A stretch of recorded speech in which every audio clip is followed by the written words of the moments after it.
Γεια σας παιδιά, καλώς ήρθατε σε ένα ακόμη βίντεο.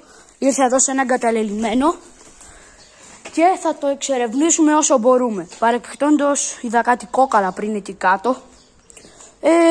Πάμε εδώ πέρα, κοιτάξτε κάτι βλακίες, έρχονται και ζωγραφίζουνε. Λέτε να μπω εδώ μέσα. Οκ. Εντάξει. Τι ήταν αυτό ρε, τρόμαξα. Βοήθεια, είμαι και μόνος.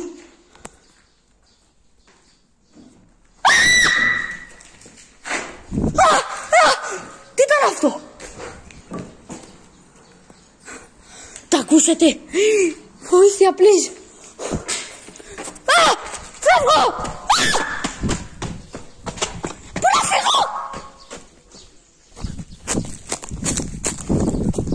Μάγκες, ακραίο. Δεν το φαντάζομαι. Δεν ξαναμπαίνω εκεί μέσα. Αυτό ήταν το βίντεο. Πιστεύω να σας άρεσε που τρόμαξα. Αν σας άρεσε, like, subscribe. Τα λέμε στο επόμενο βίντεο που θα κάνουμε εγκαταλειμμένο. Bye.